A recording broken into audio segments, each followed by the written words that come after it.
Good morning, everyone. Welcome to the Tuesday, November 10th edition of the MMAOB Daily Podcast. I'm your host, as always, Adam Martin. I'm joined by my co-host, as always, on Tuesday morning, Mr. Cole Sheldon. Cole, how's it going today, buddy? I'm doing well. How are you? I'm good, man. We got a busy show today, as always. It feels like every hour goes by so quick every Tuesday, Cole. So we got UFC this weekend. Paul Felder stepping on a short notice, taking on Rafael dos Anjos. So huge card there. We'll be previewing that entire card, breaking out all the fights of the card. Dana White's Contender Series 35, that takes place tonight, Tuesday night in Vegas. We'll break down that card. We'll recap last weekend's card with Glover Teixeira and Thiago Santos. We'll recap Bellator last week with Corey Anderson. And there's some news and fight announcements, but there's going to be a lot to talk about today. So let's get right into it, Cole. We'll start with UFC Fight Night, Glover Teixeira versus Thiago Santos, Cole. And come on, guys, give me some credit on this one, man. I call this fight to a T. I call it to a T. Glover Teixeira wins by submission. He definitely had to survive a few rocky moments there, man. He got knocked down twice, but came back to win the fight in the third round by submission. That's exactly what I called it, Cole. I just love Glover Teixeira, man. 5-fight winning streak now. And the guy, 41 years old, it feels like he's fighting maybe at the best he's fought at since right before he went on that title run and fought John Jones. So at age 41, he's making a second title run. And in my opinion, 100% Cole, he deserves to fight for that belt. The Blachowicz fight with Adesanya, it kind of came like a surprise last week when they announced it. It's a fun fight. It's a good fight. I just feel like Glover Teixeira versus Jan is the best fight to make right now. It's the fight that should happen. He's 41, man. He doesn't have much time left in the sport. Give the man his title shot. What's your thoughts, Cole? Yeah, I think it is. I think you could do multiple options. I think you can do Adesanya. I think you could do that Whittaker rematch. I know a lot of people don't want to see it, but to me, Whittaker Adesanya and Whittaker or Adesanya Blachowicz are probably going to get around the same pay-per-view buys. Even if Hermansson beats Kevin Holland, even Hermansson Adesanya, like I don't really think Hermansson Adesanya isn't as big as Adesanya Blachowicz, just because Blachowicz isn't that big star. Like both those pay-per-views are going to be carried by Adesanya. The only difference is Adesanya's going over 2 belts, so maybe that's going to add a bit more. But to me, I think you can wait. I think you can do the Adesanya Hermansson if he wins, or Adesanya Whittaker 2. Let Glover fight Blachowicz, and then just do the winners face each other. If Adesanya, I assume you'd probably pick him to beat Whittaker and Hermansson again. If Adesanya does that, then you can do Adesanya versus Glover Blachowicz International Fight Week next year. Yeah, no, I'm with you on that one. I just think it's a lot easier just to book the Whittaker fight or someone in that division and give Glover this title shot. He just deserves it, Cole. Like, you look at what he's did, it's pretty incredible. And I posted the odds after the fight. He was an underdog against Thiago Santos. He was an underdog against Anthony Smith. And the fights with Krylov, Kutalaba, and Robertson, all pick-em fights, Cole. This is a guy that you look through his resume, Cole. Look at the names he has throughout his career. Ryan Bader, Rashad Evans, Jared Cannonier, Misha Serkinov, OSP, Quentin Jackson. I mean, he's fought and beaten some of the best fighters in the world. So I absolutely love Glover Teixeira. He's a legend in my eyes, and he absolutely deserves the fight for the belt. And I'll be honest, Cole, that fight with Jan that's a tough fight for Jan because Glover is so well rounded. He's so dangerous. His ground game, like, does anyone? Okay, I even said it last week. I said he has the best submission game at 205. Does anyone have a better submission game at 205? Is there anyone else? Cole, can you think of anyone? Can anyone match him on the ground? I can't think of anyone, right? Except for John Jones, obviously, but he's not there anymore. Anyone else? Trying to think, huh? Oh, you there? Yeah, I'm trying to think. You're trying to think too. Okay, no worries.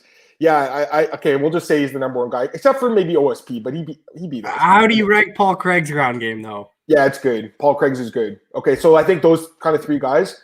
I just think Glover obviously is such a better fighter than Paul Craig, though. He's so well-rounded, right? And his chin, for an old man, I can't believe he survived those punches, Cole, because most people would have been finished. By the way, and I called this too because I went back and listened to the podcast, over 1.5 rounds cashed easily. How was that set at 1.5 rounds, Cole? It should have been 2.5 or 3.5. That was a gift from the odds makers who I think thought it was a 3-round fight. Got a comment here. Death Taxes MMA. I love it, man. Good morning, gentlemen. Dude, thanks, man. I appreciate it. I hope you enjoy our podcast, man. Every Tuesday morning, every Thursday morning, 10 a.m. Eastern time. Okay, so let's move on to the next fight here, Cole. Actually, Thiago Santos, what's next for him? Like maybe someone like Volkan Oezdemir? Is that kind of a fight you're thinking about? I was thinking, depending on how quick they maybe do the Rakic fight. I still think Santos is a top 5 guy. He is. Or not a top. Sorry, he is a top 5 guy. I still think you should fight someone in the top 5. And if you look at it, Rakic is the only one available. So you have, like, out of the top 5, he's not doing a Glover rematch right away. Blachowicz is fighting Adesanya, and then you have Reyes, Prohashka, so they're all booked. The only top 5 guy available is Alexander Rakic. Rakic is kind of in a weird spot. I think he was holding up for something higher than Yuri, and now all of a sudden he kind of has no one unless it's Thiago Santos. So yeah, I think it's gonna be Rakic. Depending on when Santos returns, maybe it's gonna be like a Volkan Oezdemir, Nikita Krylov, like someone down in those parts of the rankings. Yeah, he'll get a top 15 guy, but I just don't think he should get a top 3 guy right now. But I think at this point, there's so much movement in that division. So many guys coming up like Yuri and these guys. Like Yuri wasn't ranked a year ago, Cole. Now he's number 5, I think. So a lot can happen in this division, especially with John Jones gone. But yeah, I mean, I still love Santos. He's a great fighter. But, Cole, his ground game definitely has been his kryptonite throughout his career. I mean, Eric Spicely submitted this guy. So, Glover Teixeira gets him on the ground. He was lucky he didn't get finished in the second round, by the way. All right, let's go to the co-main event, Cole. This was an absolutely terrible fight between Andrei Arlovski and Tanner Boser. Just a terrible fight. A terrible fight for everyone because everyone had Tanner Boser parlay. Let's be honest here. Yeah. And everyone lost their parlay. It was just like the Bobby Green fight last week, Cole. I thought Boser won. I thought he did enough to win 2 rounds with his kicks, but I don't even care he lost. And, you look at his statements after the fight, Cole, it seems like he's really pissed at himself, if anything. Because he feels like he gave it away, and I think so too. I mean, this was a fight the UFC booked for him to have a great performance, probably knock Andrei Arlovski out, but loses the decision. And not only that, Cole, there's a few things I saw with Boser in this fight. First off, I think it's just like the Anderson Silva thing. Like he showed Arlovski a lot of respect. A lot of these guys do because they look at him as a legend. He was talking about that heading into the fight, how much he respects Arlovski. I think he showed too much respect in this fight. Andrei Arlovski, yes, he hasn't been getting knocked out lately, but come on, Cole, we know his chin can be touched.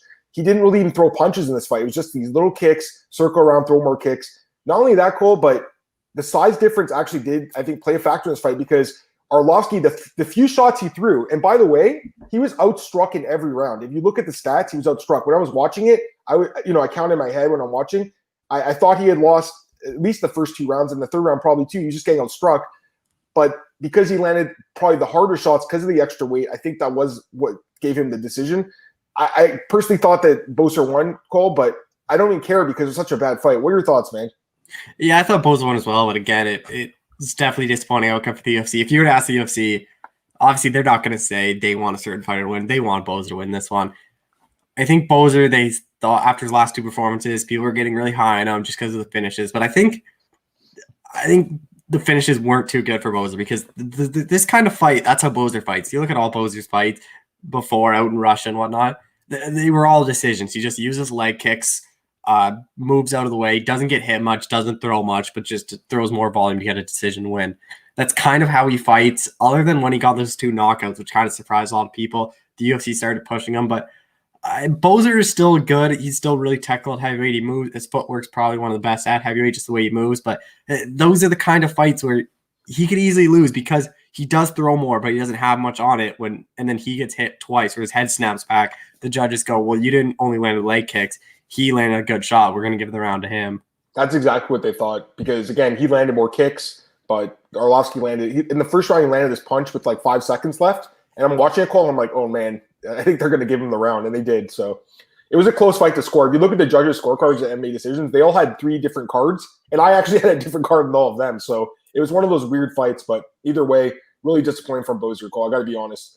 Next up, Haoni Barcelos defeats Khalid. Taha, fight of the night. Amazing fight. Taha, wow. I mean, probably one of the best chins in this division. Unbelievable how much punishment he took. But Barcelos, Cole, this guy is so good. It's time he gets an elite opponent, man. He's 5-0 now in the UFC, and he's not a young guy. He's 33, Cole. He needs a top 10 opponent. What do you think? Yeah, I agree. I think he's supposed to fight Cody Stamen in March before the event got canceled. Like that would have been a good test for him. I think Stamen's kind of guy where I don't really know how far he can go up, but I still think he's a top 15 guy no matter what. But I think that would have been a good fight.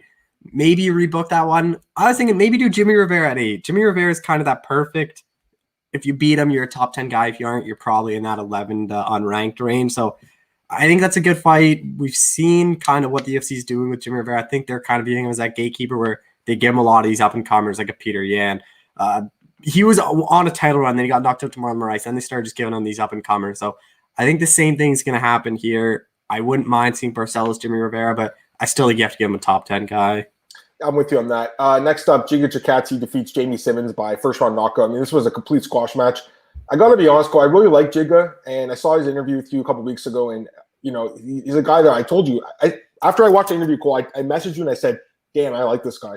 So I'm on the bandwagon, but I will say this: he didn't deserve a bonus. Are you kidding me? How did Glover not get a bonus? He beats who is Jamie Simmons? No one even knows who this guy is, Cole, and he gets a bonus for knocking him out. Come on, Cole. I think you're going to agree with me. That was kind of a bad decision by the UFC. What do you think? Yeah, 100. Glover. This is what I hate about the UFC. Why are they restricted to 4 bonuses? Some cards, I can fully agree, do not deserve 4 bonuses. Some cards deserve 7. Just hand out as many bonuses. Some cards, if you only hand out 1 bonus, that's totally fine with me because some ones you're literally like, I don't know who deserves a performance bonus. There wasn't really any good fights or good finishes. This card, you like, what's another 50 grand to Glover for the UFC? Absolutely nothing. But I don't know why they're so restricted to 4 bonus or 2 performance of the nights and 1 fight of the night, so 4 total. But I don't get it. You know, the thing is, when WME IMG took over, I think it was 2014 or 2015, they put into the deal that they would give out 4 bonuses, and almost every card they haven't swayed from that. There was one card on Fight Island a few months ago where they gave out like 6 or 7 bonuses. The last card in the first Fight Island because it was just a special event, I guess. But those are too far in between because the guy like Glover should have got a bonus. But either way, Jinger looked good. Cole and calls out Jeremy Stevens. I think that's a really good fight. Opening up the main card, this was another fight I was bang on with my breakdown on. Yan Zhizhan defeats Claudia Gadea, beat of a decision. And at this point, Cole, she just beat, I think, the number 4 ranked fighter. So she'll be the number 4 or 5 fighter in this division right now. And I think she's 1 fight away from a title shot against Weili Zhang. What do you think? Yeah, I agree. I think you can do her versus Carlos Esparza in the number 1 contender fight. Carlos Esparza sneakily like right back up there for a title shot. Because with strawweight, obviously, Joanna's kind of made it clear, other than a title fight, I don't really see her coming back. You have Rose Namajunas likely to fight Weili. And then Tatiana Suarez, and you don't really know when she's going to return. So I think other than that, I think it's going to be Jan, who I just checked is ranked number 3 right now behind Joanna and Rose. Oh, they've updated the rankings this morning, then, huh? Okay. So she moved up 5 spots. Carlos Esparza's at 4. I think you can do that. That fight makes sense. Here's the other thing. What about Tatiana Suarez? What is with her? I know her neck is still injured. Like, she's been out for a long time, Cole. It sucks because I think she was the one we were all talking about as the next champion, right? Everyone's forgotten about her, but I think at this point, maybe you're right. I think because Carla has been so active, she deserves that contender fight. But doesn't she have a fight coming up, Cole? I thought she had a fight announced, Carla. Doesn't she have a fight booked? We double check this. I thought you did have a fight booked like 2 weeks ago. It doesn't really matter. Actually, yeah. Oh, okay. She was supposed to fight Rebus, then the fight got canceled. Yeah. So, yeah. I mean, I think Yan versus Esparza, number 1 contender fight. Beautiful fight. Let's go through the rest of it quickly, Cole. Trevin Giles, nice call there by you, Cole. 3rd round knockover. Bavon Lewis, that guy's getting cut. He's been such a disappointment in the UFC. Alexander Romanov, forearm choke. They were calling it the first ever, but that's not true.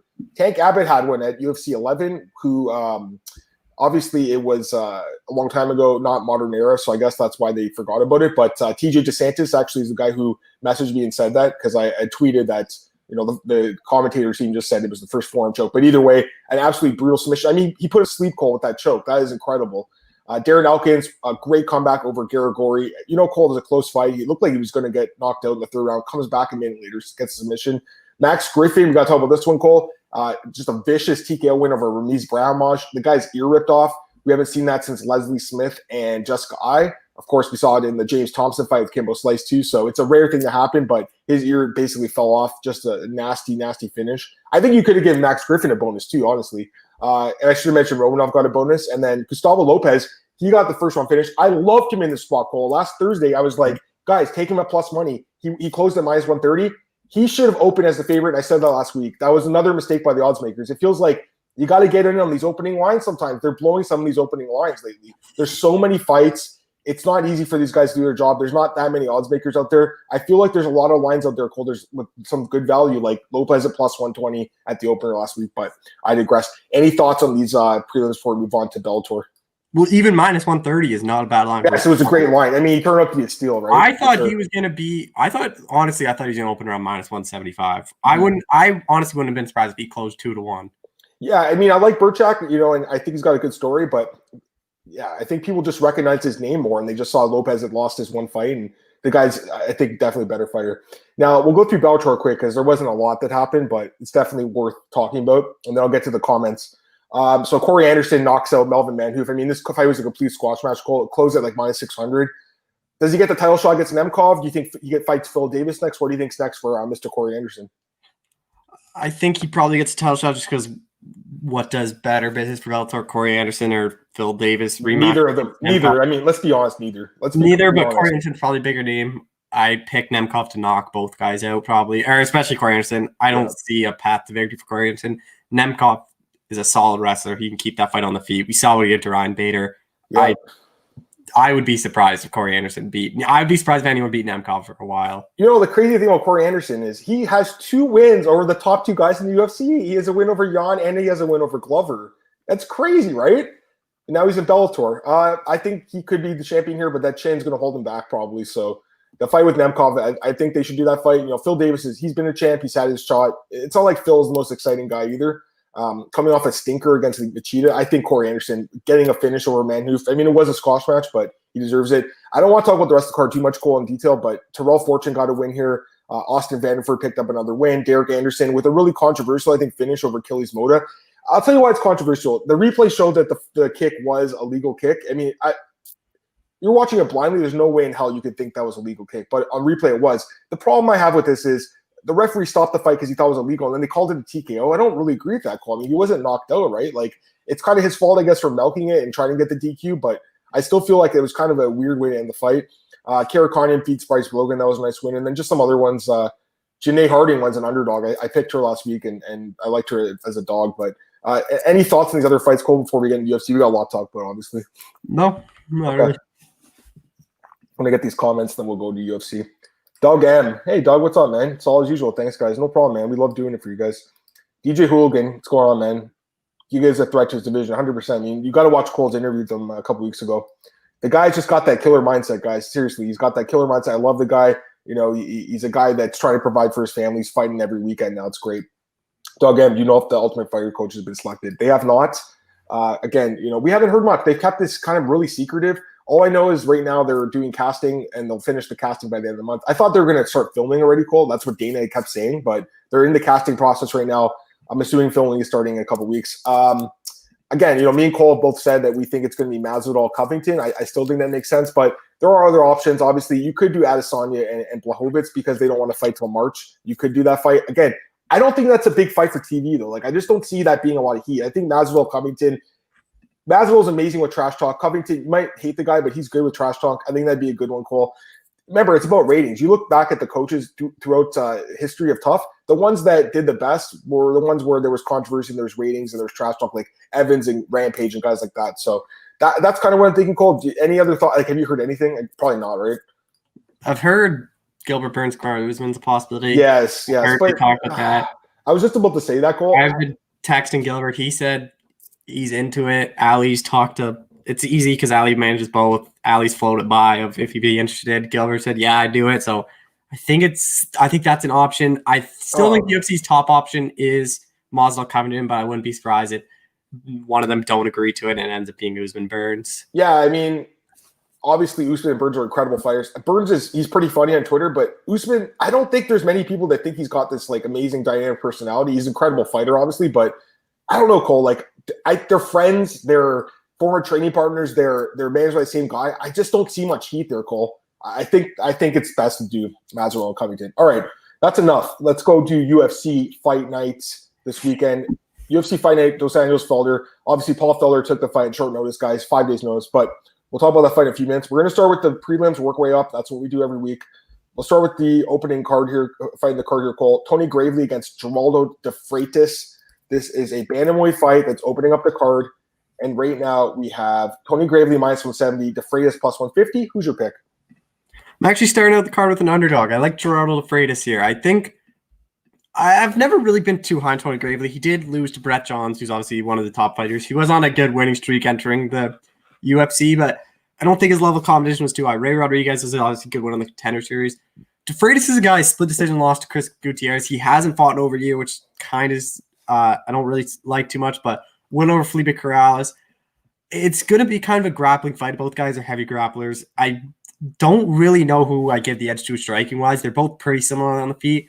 I think just de Freitas is a better grappler. I think he's stronger. He can hold Gravely against fence. I don't really expect this fight to be too entertaining, but I'll pick de Freitas by decision. But To me, I think this should be a pick and fight. So plus 150, I like the odds on Freitas. Yeah, it's a super close fight. I mean, there's definitely things I like about both guys. Gravely, he has more experience, obviously. I think he's fought better competition. He's an American top team guy, which I always like. Just that gym in general is a winner. Coming off the loss to Brett Johns, but Brett Johns is a guy that I really like, and I know you'd like him too, Cole, so I don't really consider that a bad loss. Before that, he had won 6 straight fights, all of them by stoppage. For a guy at this weight class, he's got a lot of power, and again, he's got a lot of experience. King of the Cage, LFA, CFFC, CES, Contender Series, UFC, and he's been around for a while, so it's a guy with a lot of experience. But he has lost when he stepped up in competition, which definitely worries me. I just don't know if Freitas is that step up. 12-5 record for this guy, 29 years old. He hasn't been too impressive in the UFC. He's 1-1. I mean, the Claire's fight, I think it was an upset, and then Gutierrez, that's a pretty good fighter. But the long layoff does bother me, Cole. And I don't know, I just haven't been too impressed with this dude. But it's a close fight. I personally have no interest in betting on this fight. Yeah. There's a lot of other fights in this card to bet on. And there's 13 fights or something? It's crazy, right? I'm going to pass on this one, I think, unless this number on Gravely drops to a pick'em. Because right now, it's about where I think it should be, and I'm just going to pass. So Gravely, he might be able to get this guy out or win the decision, but that's going to be my pick, guys. I don't know. I don't have an amazing read on this fight. It's a very close one. Next up, Brandon Marcos against Kanako Maratha, women's strawweight bout. And the Canadian Marcos taking on short notice. Right now we have Maratha minus 165, Marcos plus 145. Who's your pick? I've been going back and forth in this fight, but I kind of have to settle with Kanako Maratha. I know she's making a UFC debut. It just, for me personally, I can't trust Brandon Marcos anymore. She's just too inconsistent. She was on that win-loss streak, and then she obviously lost 2 in a row. And her last fight, it really put me off her. Just her fight IQ in that fight was something I don't think I'd ever bet on again, just because I didn't even bet her in that fight, just because against Mackenzie Dern, you have to know you cannot go to the ground. And what she do, Mackenzie Dern falls and Brandon Marcos goes down to the ground with her. I just can't trust that someone in fight IQ. Kanako Maratha is the Invicta champ. She went 5 rounds her last fight, which was just earlier. I know it was last year, over a year ago, but she's someone that has some good wins, like Emily Ducati. She's been proven Invicta and risen. I think she can just I think she can get a decision. I wouldn't even be surprised if she submits Brandon Marcos. She has solid grappling, and Brandon Marcos makes another mistake of going down to the ground because Brandon Marcos loves using her wrestling. I wouldn't be surprised if Maratha wins by submission. But again, I'm not really sure. I'd like this fight just because Maratha's UFC debut hasn't fought in a year. But again, I just can't trust Brandon Marcos to take the underdog shot.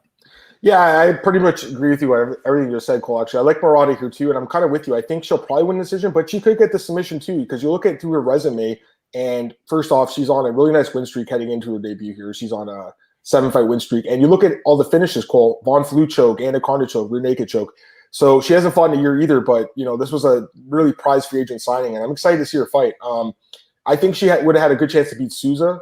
And Marcos coming in on just like a week's notice, Cole, I think that's a tough spot for her. Marcos, the name of the game is inconsistency with her. You look at her resume, Cole, 10-9-1. That's just a really inconsistent record. You look through her resume, she's usually win-loss, and in the last fight, she had the 2 straight losses for the first time in the UFC. She's just so inconsistent. I know at times she can look good, and she's got the wrestling and she's got the grinding ability to win fights, like when she beat Carlos Esparza as an underdog, but I don't like her here, Cole, at all. I like Maratha, guys. So Maratha by decision or submission, you look at the props, and decision's just plus 125, but the submission prop is plus 500. So you could take a shot at that because I think she can get Marcos to the ground and get her with an armbar or something possibly. But either way, I do like Maratha in this fight, Cole, especially with Marcos coming in on short notice. Here's another fight that's a tough one to call. Luis Smolka against Jose Alberto Quinones, Cole, at bantamweight. And right now we have really close odds for this one too. Smolka minus 140 and Quinones plus 120. Who's your pick? I actually like Luis Smolka here, and I like him to win inside the distance. At bantamweight, he has a lot more power. I think his grinding is better. And what kind of throws me off about Quinones is his record doesn't look bad. He's 5-2 in the UFC, only losses to Sean O'Malley and Nathaniel Wood. But all 5 of his wins, none of those guys are in the UFC anymore. So has he really beaten anyone that impressive? I don't really know what to make of him because he fights guys in the UFC that he probably should beat. When he gets a step up, he should lose. I definitely think O'Malley and Nathaniel Wood are a lot better than Luis Smolka, but I just like Smolka in this spot. I think he can maybe crack Quinones, put him down, similar to what he did to Ryan McDonald, or he just outworks him to a unanimous decision.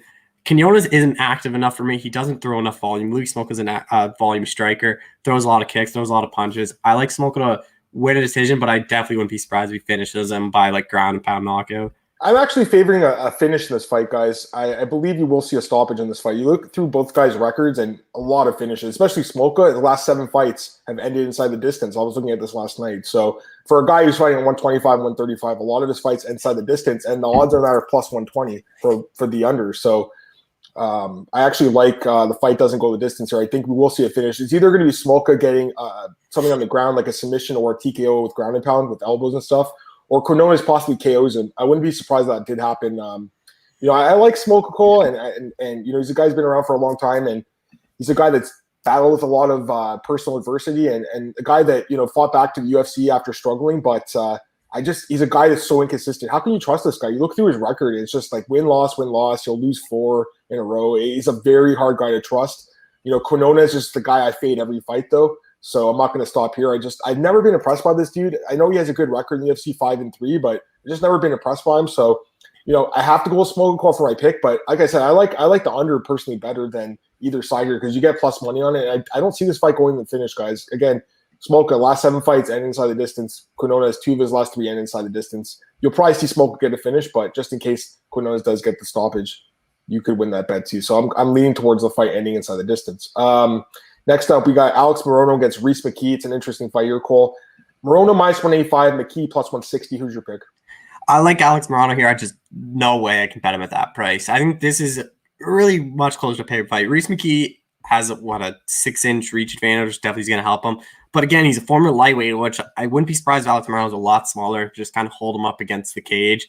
Just make it a kind of a grinding fight. But Reese McKee, you really can't take much into his UFC debut. Got absolutely smashed by Khamzat Chimaev on I think it was like 6 days notice. Had to fly all the way to Abu Dhabi. Alex Morono's last fight, short notice replacement, gets knocked out quick by KS Williams.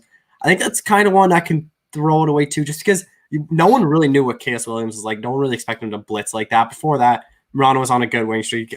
Ken Song, Zach Otto, Max Griffin. Beat guys he should beat. I think Alex Morono is a much better wrestler than Reese McKee. I wouldn't be surprised if he just has a wrestling-heavy game plan, just looks to take McKee down, kind of hold him down there. But I like Alex Morono to win this fight, but no way I could bet him at this much because he's a guy I like betting as an underdog, not as a favorite. Yeah, I agree with that. Now, one thing I'm going to disagree with you, Cole, and it's something that I thought the same because when I looked at this fight on paper, I'm like, Morono's just going to grind him out. Then I looked at the stats. Morono's never landed a takedown in the UFC in 10 fights. He's never landed one takedown. He has a 0% takedown accuracy. I don't know if that's going to start here. I know McKee got taken down at will by Chimaev, but I'm not sure that Morono's just going to turn this amazing wrestler all of a sudden. And again, Cole, that's exactly how I thought about it looking into it. And then I looked at the stats. No takedowns ever in the UFC. He does have a few. He has the one submission over Josh Berkman. It was a guillotine. He jumped into it. He's not a good wrestler. So McKee, that's probably his kryptonite is wrestling. But if it stays standing, Cole, I can't ignore that 6-inch reach advantage. I can't ignore the 3-inch height advantage. I know they call the guy Skeletor because he's a skinny dude and he's lanky and long, but I can't ignore those physical gifts, Cole. I know Morono overall has fought really well in the UFC. I think overall, you look at his record, it's 5-3 no contest or something. 6-3 no contest. So it's got a good record. He's been winning fights, but I just think the physical gifts here of McKee is definitely a spot to take a look at a dog here. So I haven't picked a dog yet, and I'm going to start here, Cole. I'll take Reese McKee to win a decision, man. That's going to be my pick here, Cole. I like the 6-inch reach advantage. And again, Cole, he's never landed a takedown. And I thought the same thing as you before I looked at the stats. I'm like, Morono's going to take him down. Never landed one. And this could be the fight where he just gets a takedown and just works his wrestling. But based on the stats, I'm not convinced. He's got 10 fights, guys. It's not just 1 or 2 fights. He's got 10 fights and never landed a takedown. So I'm not convinced he's a wrestler now. All right, next up, women's strawweight bout. Another close fight, Cole. Ashley Yoder against Miranda Granger. Curious to hear your thoughts on this one, man. You got to pick 'em odds, essentially. Slightly in Granger, minus 115. Yoder, minus 105. Who's your pick? I have a slightly towards Ashley Yoder, but no way in hell I'm betting this fight. These are 2 inconsistent fighters. Ashley Yoder, 2-fight losing streak.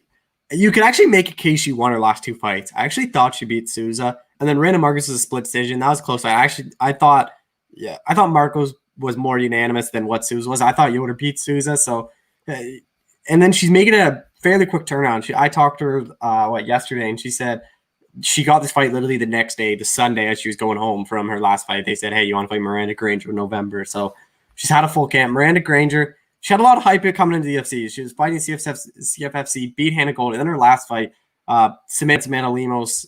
She was a pretty big favorite in that fight, but I think actually Yoder is just a bit better grappler. I know she makes a lot of mistakes. I'll take Yoder by decision, but there's absolutely no way I'm betting either side in this fight. Yeah, you can't. And again, you shouldn't bet on every fight. You should pick your spots on cards. Pick a couple of guys you really like or girls. How can you like a side that much in this fight, Cole? Like, they're just, like you said, two inconsistent fighters. Yoder, 3 straight losses, 1-2, lost 2. And I thought she beat Susans too, but still, I mean, she's losing on the scorecards. The judges don't really like her style. Like, look how many decisions she's lost. She's just someone you can't trust. 2-5 record in the UFC. Granger had a nice win over Golding. I picked her there. I think she was a dog, actually, and then she loses to Lemos her last fight by submission. It was kind of surprising how easily she lost that fight, but I'm not ready to write her off completely yet. You look through her resume and a lot of finishes. Yoder, like you said, Cole, makes a lot of mistakes in the grappling. I think Granger's going to be a little bit faster on the ground in the transitions. I think she'll be able to edge it out for a decision win, but I, again, have no interest in betting on this fight. There's other spots for bets, including the next fight, I believe. I think this could be a good spot for bet. I'm curious your thoughts on this one, though. Corey McKenna against Kay Hansen, Cole. Kay Hansen minus 225, McKenna plus 185. Who's your pick in this one? I like Kay Hansen, but the odds are way too high for me in this one. Kay Hansen should be about a minus 170, minus 180. She should be the favorite to me. I don't think she should be above 2-1 or even 2-1. Corey McKenna, I still don't think she should have been signed off the Contender Series. She beat Vanessa Demopoulos, but she's so young. She's 21 years old. She's 2 months older than me, so that's how young she is. So I still think she only got signed because she's protege of Uriah Faber. Kay Hansen, both only a month older than me. But again, I don't really understand this matchmaking. They're two 21-year-olds. They're both young. I don't know why you match up against each other to kill one off so early. I think this is a fight that could have happened like 3-4 years down the line if they both keep winning. I think Kay Hansen's a much better grappler than Corey McKenna. That's what Corey McKenna likes to do, is grappling. Kay Hansen is a jiu-jitsu specialist. Her striking has gotten a bit better. I know she did some amateur boxing stuff while she was in between fights in Invicta. I just like Kay Hansen's experience. I wouldn't be surprised if you can submit Corey McKenna. I'll actually take Hansen by submission, but again, I think it's too high to play straight up. I think you kind of have to look at like an over or Kay Hansen by sub or something like that. Yeah. Well, I loved her at the opener, minus 130. I didn't jump on it, though. Anyone who got that definitely got good odds because the odds makers, they opened her too low. It should have been minus 200. I like Hansen a lot in this fight, Cole. I know she's got a couple losses, and that's why I picked against her in her last fight, but she showed me a lot in that fight with Frey, and she was in trouble there and came back to win the fight in the 3rd round by submission. So that showed a lot to me. This is an impressive young fighter. She's only 21 years old, and she already has 10 pro fights, and yeah, her 7-3 record is not great, but she actually has a decent amount of experience now. And I just don't get the matchmaking here because why would you feed each other a prospect at this stage of their careers? I don't get it at all. Why would you want either girl to have a loss? Maybe they're going to really fast track the winner. Maybe they really see something here with McKenna that I'm not seeing because, yes, Cole, she is super young and she does have a wrestling ability. We saw in her last fight, grinded it out, but it wasn't that impressive of a performance. And I feel like she only got signed because Dana White and Uriah Faber are such good friends, and she's a Team Alpha Male product. Now, to be fair to her, she actually has a lot of the amateur experience as well. She's been fighting since she was 15 years old, as an amateur, and her ground game is definitely good. But I feel like Hansen's going to be a little bit better on the ground. So I like Hansen here, Cole. I think she can either win a decision or get a sub. I'll look at that prop here. Hansen by decision plus 105, no value there, and then by submission is plus 400. So maybe take a shot at that because I do think she'll probably win by submission or decision, but I'm kind of leaning towards a sub call, I'll be honest with you. I know that McKenna's never been finished before, but there's some things I really like here about Hansen. Again, I'm a guy that likes looking at when I already have a lean and I see the physical advantage in their favor, I really like it. In this fight, 5-inch reach advantage, Cole. Look at this. 58-inch reach for McKenna. Like, that is got to be the shortest reach in the UFC. I can't think of anyone with a reach in their 50s. So, yeah, she could duck under Hansen and go down and get a takedown and just grind her out. That's probably what she wants to do. And Hansen's takedown defense, I don't know how good it is. But overall, I just feel like Hansen's the better fighter. So I like Kay Hansen here, Cole. And, yeah, I probably play her in some capacity. I don't know if it's going to be a parlay or wait for the line to drop, hopefully. Let's go to the main card now, Cole. Opening it up, Antonio Arroyo against Eric Anders in a middleweight bout. And right now we have Anders minus 140, Arroyo plus 120. Who's your pick? I like Anders in this spot. Eric Anders is a guy kind of had mixed results in the UFC. What kind of I was looking at his career. Like, he started out 9-0. He was the LFA champion, beat Brendan Allen, which obviously looks like a good win. Started out his UFC career, a knockout over Rafael Nadal, and then a decision win over Marcus Perez. He then headlines a card against Lyoto Machida, split decision. I actually thought he beat Lyoto Machida there. I think a lot of people thought he beat Machida. If he beats Machida, his entire career is probably different. But he loses. They give him a kind of layup at Tim Williams. He knocks him out. And then, for whatever reason, he took that short notice fight against Thiago Santos. I don't think that was ever a good spot. And was just, I think he took way too much damage. And that kind of hindered a lot of his career. Elias Theodoro, that's another split decision loss. I thought he beat Theodoro as well. And then he got absolutely dominated by Khalil Roundtree, won his next 2 fights, and then lost to Jocko in a really bad performance. I think Anders can keep this fight on the feet. I think that's Arroyo's really only path to victory is take him down and look to submit him. But Anders has some really good takedown defense. He comes to that football background. He's a really strong guy where I don't even know if, even if it gets against the cage, I think Anders is going to be a bit stronger where he'll be able to reverse positions on the feet. I think he's a much better striker. I'll take Anders by decision, but again, I think this is close to pick and fight. I don't really like betting Eric Anders as a favorite. He's a guy I think you kind of bet as an underdog. Yeah, I actually feel the same way about this fight. You know, I got to be honest. I really thought about picking Antonio Arroyo here just as a straight fade on Eric Anders, because Eric Anders, you talk about inconsistent fighters. I mean, you got to talk about Eric Anders. The guy is just so much potential, Cole, and yet he's never really realized in the UFC with a 5-5 record. You talk about the Machida fight. I remember picking him there in that fight as a +2 underdog or Machida there, and I'm not surprised he lost that fight, but it feels like that might have hurt his confidence in the years since then. He really hasn't looked that great. But Antonio Arroyo, I don't know if he'll be able to hang on the feet with Eric Anders, Cole. He's more of a submission guy. Eric Anders, though, has excellent takedown defense, 80% takedown defense. I think it's going to be hard for Antonio Arroyo to get him down. He might get a takedown or 2 here and there, but I don't think he'll be able to hold him down on the ground that much. And on the feet, Eric Anders, slight reach advantage, and he's also a southpaw, which helps too. So my lean towards Eric Anders to win the decision, Cole. I'm not super confident in him in particular, but there are some things I like about him here. So I'll keep looking at this one. But yeah, I do like Anders to win probably decision. Next up, we have a fight that was booked on really short notice, 195-pound catch weight. Brendan Allen against Sean Strickland. I love this fight. Brendan Allen obviously just had his fight scratched last week against Ian Heinisch due to Heinisch testing positive for COVID. Sean Strickland fought 2 weeks ago against Jack Marshall and won the decision. Right now, we have the odds at Sean Strickland -135, Brendan Allen +105. Who's your pick, Cole? I like the underdog of Brendan Allen here. I think this is a really close fight. I think this is a pure pick 'em. So I'm surprised it wasn't a pick a fight. I saw Strickland open as a -130 favorite, but it's definitely a close fight. I just like Brendan Allen a bit more. Obviously, Sean Strickland looked really impressive in his last fight, but again, that's against Jack Marshall, who I don't really put much stock in against. I think Brendan Allen presents a much different problem for Sean Strickland. His grappling is impressive. His cardio is something that's a big plus for Brendan Allen. Like, he can get beat up. Like, he got beat up in the first round against Kevin Holland and then came back and spit him in the second. I wouldn't be surprised if we see something similar to that, where Sean Strickland beats up Brendan Allen for the first round. Allen makes adjustments in his corner, goes out there and wins the final 2 rounds, or even Smith Sean Strickland. Strickland's a really tough guy. Like, even Kamaru was in Santiago Ponzinibbio couldn't finish him.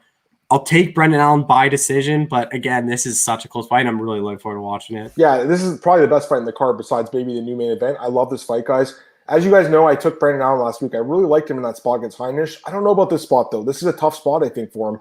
Sean Strickland matches up really well with him physically. Basically, essentially the same reach, basically the same height. Strickland, obviously, 4 years older, but he's still pretty young. But you got to love what he does on the feet, man. And I think that's the difference here, because you look at the stats, 4.64 significant strikes per minute landed compared to 2.67 for Allen. Obviously, Allen's more of a ground guy, but Sean Strickland, 81% takedown defense. So he's got great takedown defense. I think if Allen is going to win this fight, he's going to have to get Strickland to the mat and submit him or beat him up the ground and pound, win the decision. But I don't know, Cole. I'm not convinced that's going to happen. Honestly, this is a close fight, guys, but I do lean towards Strickland. I think he'll be able to keep it upright. We saw what he did in the last fight. His jab was on point. The fact he was able to get that fight in 2 weeks ago and get that cage time, that's huge for him here. I love it. So I'm going to go Strickland. It's a close fight, but I'm going to lean towards Sean Strickland. As far as the bet goes, I mean, it's definitely one I'm considering right now. I got to look at it. I'm hoping it drops down a little bit more, but I do like Strickland quite a bit, guys. Just, Brendan Allen's a guy I really like, so it's hard to bet against him, but it's just there's so much I like about Strickland here with the striking. So that's my pick here. Next up, Don'Tale Mayes against Roki Martinez, Cole heavyweight fight. Right now we have Dontel Mays minus 220 and Martinez plus 180. Who's your pick? I like Dontel Mays, but again, heavyweight fight, 2 low-level heavyweights, no interest in betting. Dontel Mays should win this fight, has a big reach advantage, like almost a full foot, 81.5 to 72. Like, he is much bigger, 6'6" versus 5'10". I expect Dontel Mays just to use that reach, just pick apart Roki Martinez, maybe get a knockout. I think Dontel Mays is a guy they really like. He came off a good win in the Contender Series, and then they kind of threw him to the Wolves game, Cyril Gahn, got submitted, and then got submitted against Rodrigo Nascimento. That's kind of his kryptonite is the ground. Roki Martinez, I can't see him getting this fight down to the ground. I think it's going to be stand-up fight. I think Dontel Mays is going to use that jab, pick apart Martinez, eventually hurt him, and probably finish him in the second round. Yeah, I like Dontel Mays here. Again, physical advantages in his favor, 6'6" to 5'10". So he's really big. 81-inch reach to 72-inch reach. He's also got a little bit more girth. He's also 6 years younger as well.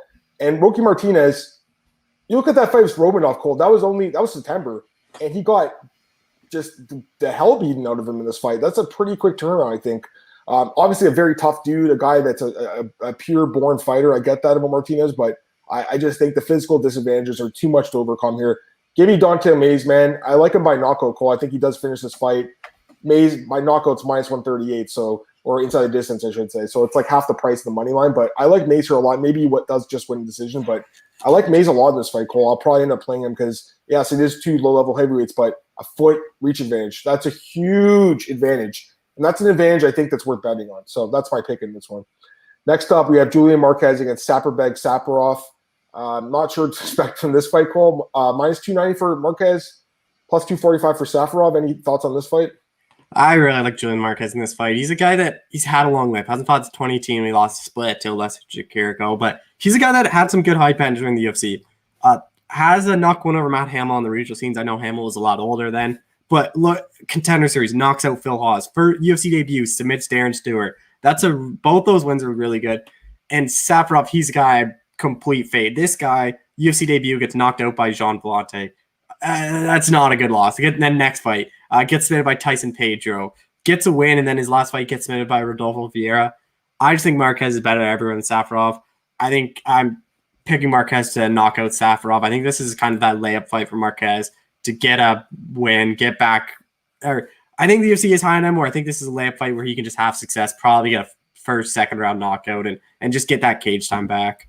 Yeah, I'm with you. I like Marquez too. I don't know if I'm confident enough to lay this juice though. Minus 290 and a guy who hasn't fought in 2.5 years, Cole. I mean, it's been a long time.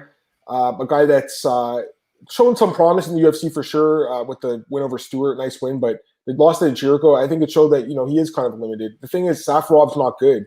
He's been terrible in the UFC, 1-3. The one fight he won, that guy never fought again in the UFC. Nick Nugent Moreno, he never fought again in the UFC. The other guys he lost to, Tyson Pedro got finished by him. John Vellante got finished by him.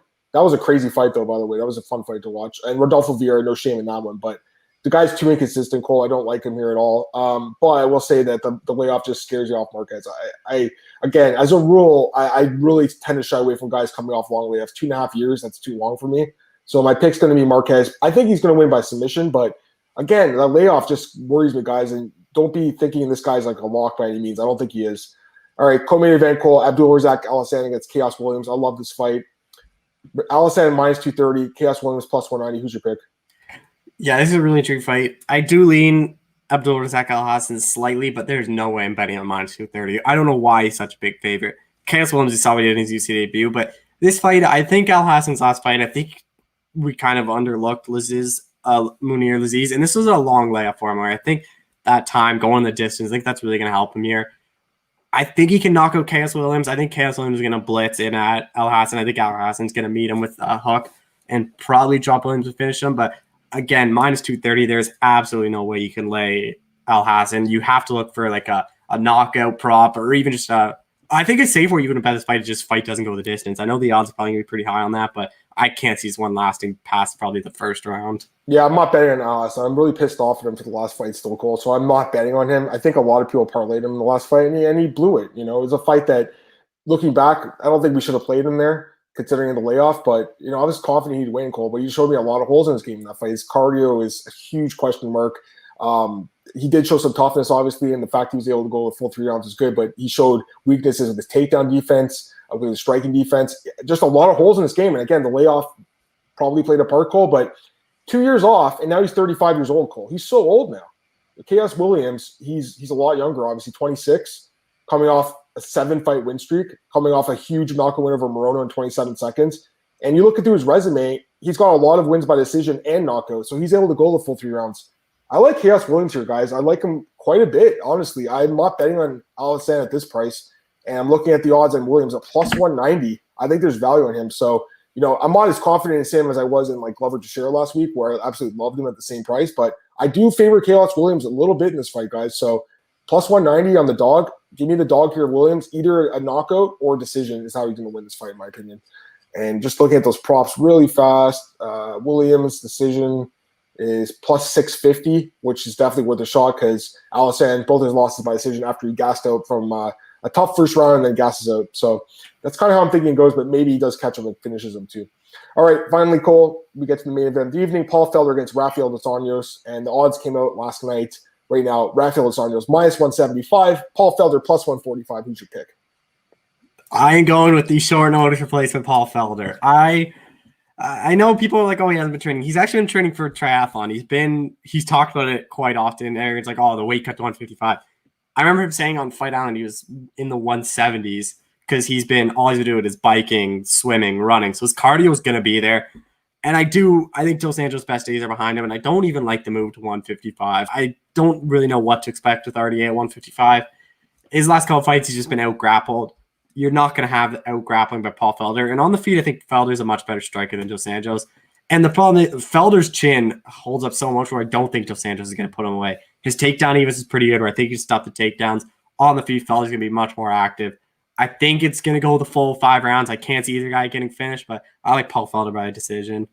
Yeah, I mean, this is a great fight. I love this fight. I just wish it was booked on like a month or two's notice. So these guys both had legitimate full training camps for each other. But either way, great fight. Man, it's a tough one to call. I mean, because you look at the stats and they match up pretty well physically.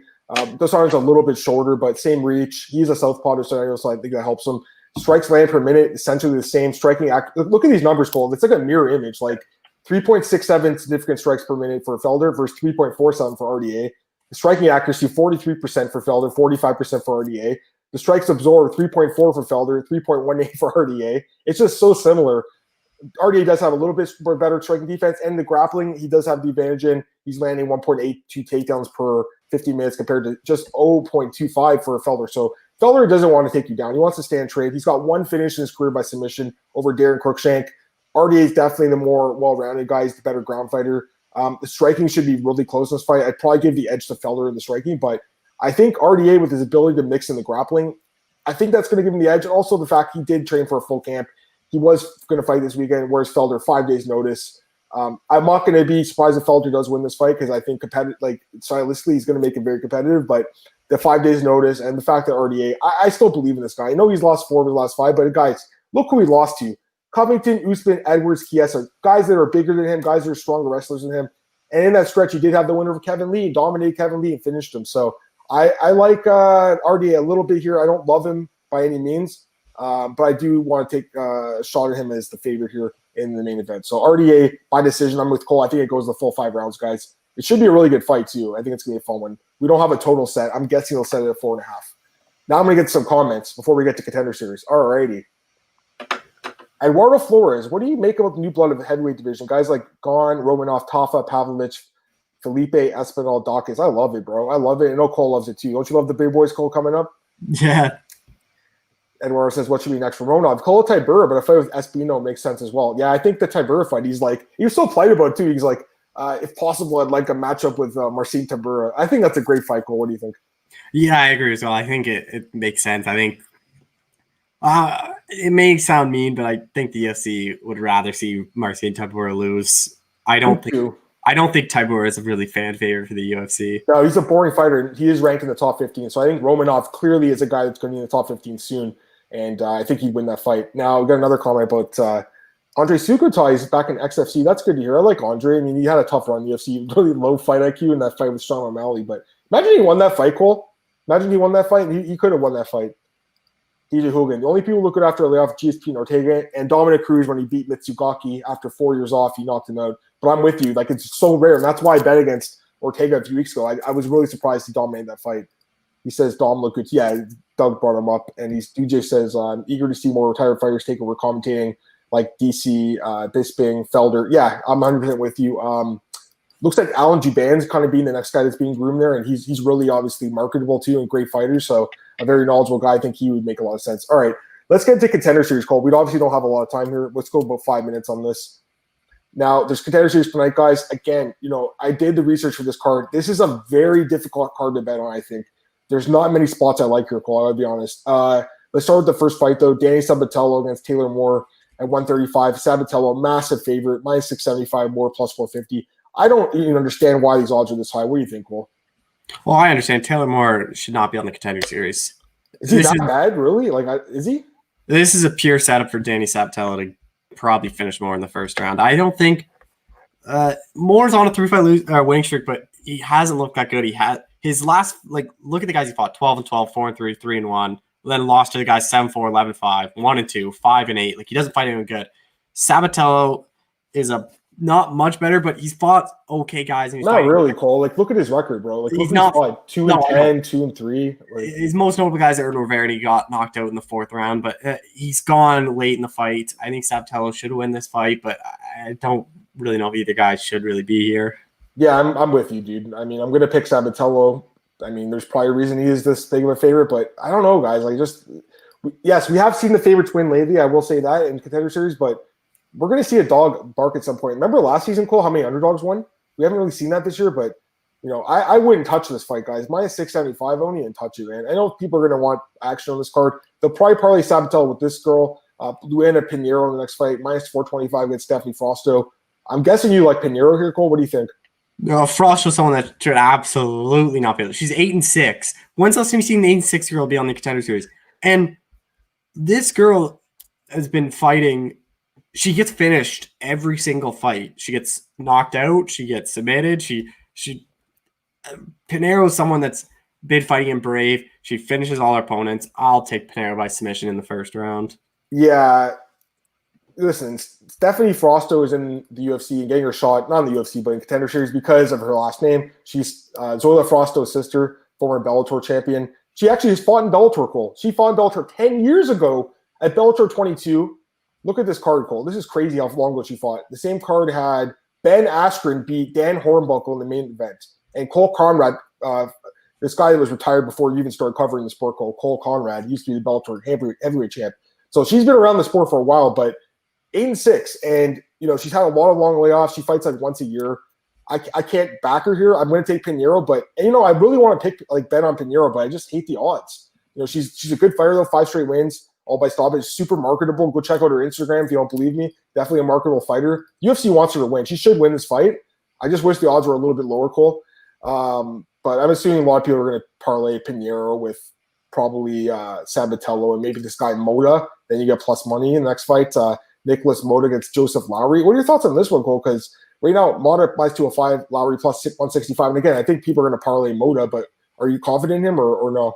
I actually like the underdog Joseph Lowry here. I think Mota's kind of the best days. I think he's a guy that probably should win the UFC after the Ultimate Fighter Brazil. Only lost to Glacio Franco. And then he did knock out Joe Selecki on the regional scene, so it looks really good. Both of you guys have had a shot in the to get in the UFC. Lowry was knocked out by Devontae Smith. Other than that, it's looked pretty good. Coming off a knockout win just 2 months ago where Moto hasn't fought in over a year, so I kind of worry about that layoff. I think it's going to be one of them are going to get knocked out. Both their losses. They've both been knocked out before. I think this fight's going to end by knockout, and I just trust Lowry a bit more.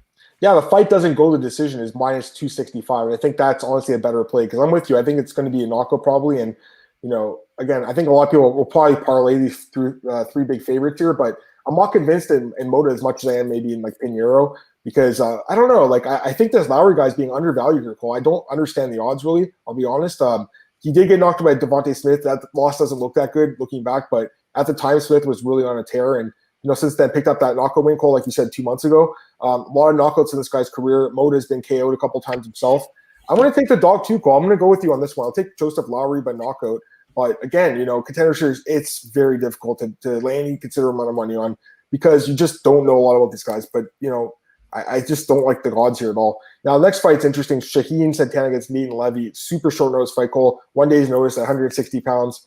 Right now we have Levy minus 145, Santana plus 125. Who's your pick?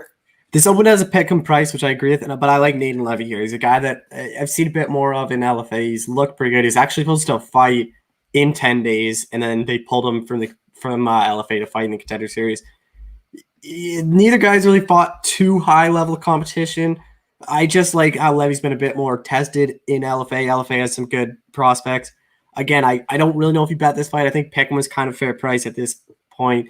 I still lean towards Levy, but I don't know if I'd play him. Yeah, I'm kind of with you on this one.